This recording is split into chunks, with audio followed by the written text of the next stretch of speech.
Hey everybody, welcome to Cara's Cucina. I'm Cara Falco, and I am going to be showing you how to make butternut squash risotto today. And what I love about this dish is this is going to be a great holiday dish to keep in your back pocket because it can be a vegetarian main dish, it makes a great side dish, and it can be dinner on Wednesday night because risotto is one of those dishes that we feel like it's fancy because it's like $35 a plate in a restaurant, but it's super easy and cheap to make. So I'm going to show you exactly what to do. Let's get started.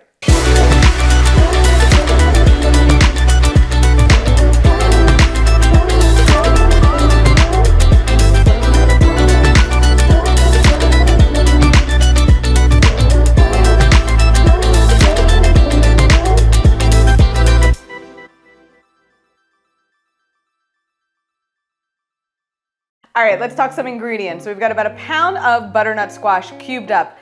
Probably one of the few vegetables I actually recommend that you just buy the pre-cut cubes from the grocery store. Butternut squash is delicious. You can certainly sit there and cut one up and peel it. It's not that difficult, but it is kind of a little bit of a weird shape. And if you're a little unsteady on your knife skills, by all means, just pay the extra $2 and buy it cut up. This I just tossed with a little bit of olive oil, salt and pepper, and roasted at 350 degrees for 30 minutes. So they're nice and soft and tender, and we're gonna finish them up in the plate of risotto. The other really important thing when it comes to making risotto is your rice grain. So you want to use, this is arborio rice. There's two other types of rice that you can get, but arborio is the easiest one to find in the United States. You can't use white rice, you can't use brown rice, you're not gonna get that creamy texture that we know and love about risotto with a different type of rice. This one has a really high starch content. That's why you wanna use this type of grain of rice. If you've ever tried to make risotto before, but you just bought like Uncle Ben's and it didn't work out, that's why. It's not user error. So just make sure you're buying arborio grain rice. That's gonna be really helpful. We've also got some butter, about a tablespoon, 4 cups of vegetable stock. So again, I said this can be used as a vegetable or vegetarian main or side dish. So just make sure you stick with that veggie stock. A little bit of white wine, onion, and some fresh sage. We're gonna get this stuff chopped up and start cooking. Cutting an onion is probably one of the most basic kitchen skills you can have, and super easy because it really kind of comes with its own instructions. So root end is the part that's got all the little hairies on it, and then this would be the part that grows up. If you buy scallions or spring onions, that's the kind of the part that you cut up from there. So we're just gonna cut that stem end off. Now we got a flat surface to work with. You can go right down in half. Thank you for coming. Peel this off. This stuff, especially this time of year, if you are not a big fan of food waste, you can actually freeze the onion skins in a zip baggie and then boil them down the road once you have a large group of them, along with some other vegetable peels to make your own vegetable stock.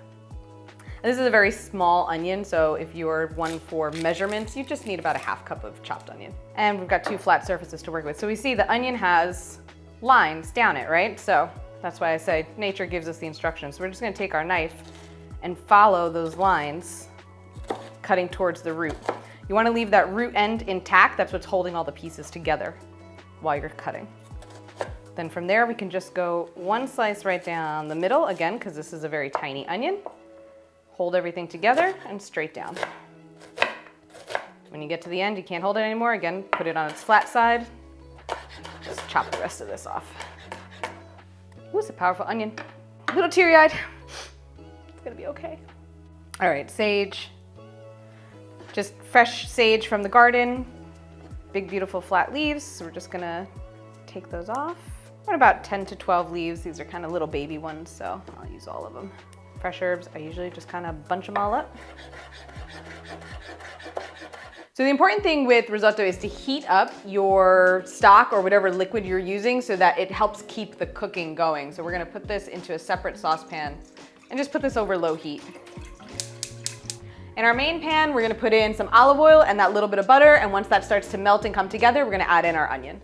So the nice part about risotto is it's actually a really simple dish because whatever you put in your base, in your fat here, it's gonna be your flavor, right? And then you enhance it with whatever your stock is. So if you're making a vegetable risotto, saute all your veggies first so that those flavors get into that fat and that oil. And then that's what's really gonna season the dish. You can make any kind of risotto, whatever you like. But again, we're doing our butternut squash today. So we're gonna let our onion cook down for about 2 to 3 minutes, let it start to get nice and soft and flavorful. And then we're gonna add in our rice. Okay, onions are nice and soft. At this point, we're gonna add in our rice. We're just gonna let this start to toast a little bit. It's gonna absorb some of that oil, and you're gonna see when it's ready, it's gonna start to just get nice and opaque on the ends. It'll kind of look like it has a little dot in the center of it. A little opaque on either side, kind of looks like it's got a little dot in the center. That's what you're looking for. So you're gonna add in just a scant cup of dry white wine. It can be any wine that you like, so don't use cheap wine that you weren't gonna drink anyway, so you just figured you'd cook with it because you're probably still not gonna like it. I don't mind cheap wine, but just make sure it's wine that you actually like that you would drink. As a matter of fact, it could probably be a wine that you would then serve with the dish as well. Okay, so you can see the rice has already absorbed the wine. We're already starting to get that kind of creaminess that we know and love about risotto. So now we're gonna start adding in our hot stock. So we can see stock is already nice and steamy. I've got a little pour pan, or you can just use a ladle, but you're gonna just add in just under a cup at a time. And so the nice part about risotto, or the beauty of risotto, occasionally depending on how you feel about cooking, the pain in the ass about risotto, is you gotta stand here and stir the stuff. So nice and gentle, nice and slow, medium low heat. Actually, I'm gonna up this just a little bit. But just let it keep going nice and slowly. The rice is gonna cook, it's gonna continue to absorb that liquid. As it looks dry, you're gonna put more stock in. You're gonna let this cook for a total of about 20 minutes. About halfway through is when we're gonna add in our squash and our sage. So our risotto's about halfway finished. So at this point, we're gonna add in that butternut squash. We're gonna season everything with a little salt, take a little taste, add in some more broth, and continue letting that rice cook until it's al dente. Risotto, like pasta, should be al dente, to the tooth. So you don't want it to be completely mush. It should still have some bite to it. Once you taste your risotto and it's got that nice al dente texture to it, you can see it's nice and creamy, and we really haven't added, other than that little bit of butter in the beginning, we really haven't added butter or cheese. You can avoid it altogether if you want to or need to. You could do this with just olive oil and then just let the rice take in all that brothiness. I'm gonna add more cheese though, because cheese is life in my house. So, generous helping of Parmesan cheese. There's never a point where there's too much, as far as I'm concerned. And we're gonna add in that fresh sage. And now we've got this really beautiful dish. Let's get this plated up. Top it off, a little more parm. I mentioned there's never enough, right? A few more fresh sage leaves on top.